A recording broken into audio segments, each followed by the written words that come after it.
যত কিছুই হচ্ছে এটা সবকিছু নেগোসিয়েশনে হয়। এই নেগোসিয়েশনের যে একটা অন্যায় হচ্ছে, এটাকে ইয়ে করার জন্য ইনডেমনিটি অর্ডিন্যান্স করা হয়েছিল, যেটা আদালতে চ্যালেঞ্জড হয়েছে। আমরা আমাদের দেশে একটা পাবলিক প্রকিউরমেন্ট ল আছে, কোনো কিছুই আমরা টেন্ডার ছাড়া কেনাকাটা করতে পারি না। কিন্তু এই এই বিদ্যুৎ কেন্দ্রগুলোর ব্যাপারে কোথাও কোনো টেন্ডারের কোনো প্রক্রিয়াতে যাওয়া হয়নি, এবং মনে হয় যেন এটা একটা মনোপলি হয়ে গেছে যে যা যেভাবে ইচ্ছা ওভাবে কিনবো, যার কাছ থেকে ইচ্ছা কিনবো, তারা কনসালটেন্ট হবে, তারা সাজেশন দেবে যে মেশিন যেই দামে সেই দামেই করবো। আমরা এলএনজি কিনলাম স্পট মার্কেট থেকে। অবশ্য আজকের ব্যাপারে দেখলাম সরকার এলএনজি যে সোর্স সেটার নতুন একটা লিস্ট করা হচ্ছে, পুরনো লিস্ট বাদ দিয়ে নতুন লিস্ট করা হচ্ছে। ব্যাপারটা একটু খটকা লাগলো। পুরনো নতুন একটা লিস্ট করলেই তো চলবে না। আমরা কেন লং টার্ম কন্ট্রাক্টে যাব না, আমরা কেন ওপেন টেন্ডারে যাব না, এই ব্যাপারগুলো নিয়ে আলোচনা করা দরকার।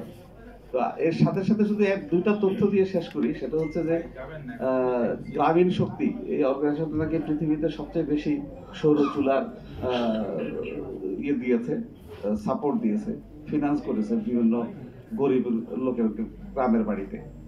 সেটার যিনি উদ্যোক্তা উনি এখন আমাদের চিফ অ্যাডভাইজার। এখন তারপরে ওনাকে একটা কথা বলতে শুনলাম, মাসখানেক আগে চাইনিজ অ্যাম্বাসেডর ওনার সাথে দেখা করতে গেছেন, তখন উনি বলেছেন যে আপনারা সৌর বিদ্যুতে বাংলাদেশে ইনভেস্ট করেন। তো এই দুইটা আশার আলো দেখে বলতে চাই যে আসুন না এই সরকারের কাছ থেকে কিছু পাওয়া যায় কিনা। ধন্যবাদ। জি, অনেক ধন্যবাদ। এখন হানিফ শহীদ ভাই।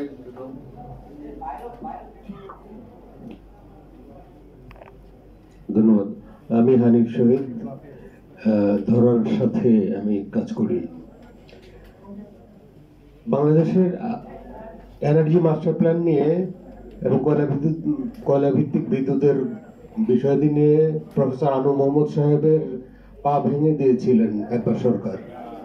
আন্দোলন করে স্যার অনেক মার খেয়েছিলেন, অনেক মামলা হয়েছিল স্যারের এগেনস্টে। আমরা যে জিনিসটা লক্ষ্য করতে যাচ্ছি, আইপিএমপি, যেটা স্যার কিছুক্ষণ আগে আমরা আলোচনা করে শুনেছি, মাস্টার প্ল্যান, এবং গোলাম মুয়াজ্জেম সাহেবও খুবই গুরুত্বপূর্ণ কিছু কথা বলেছেন এখানে। এই আইপিএমপিতে আমাদের বর্তমান আমরা যারা এখানে আছেন তাদের সম্পৃক্ততা আছে কিনা, এবং অথবা এটাকে প্রভাবিত করার জন্য আপনারা কোনো কাজ করবেন কিনা। গোলাম মুয়াজ্জেম সাহেব তো অনেকদিন যাবৎ কাজ করছেন, আমরা চিনি, অনেকদিন যাবৎ তাকে জানি। আর মোহাম্মদ স্যার আমাদের কাছে অত্যন্ত প্রিয়জন।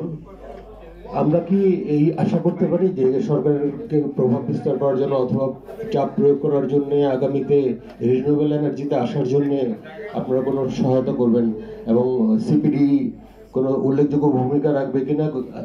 ইভেন আমাদের এখানে যারা আসছেন, অন্যান্য যারা আছেন, তারা তাদের পার্ট থেকে তারা কিভাবে রোল প্লে করবেন, এটা একটু জানাবেন আমাদেরকে। ধন্যবাদ।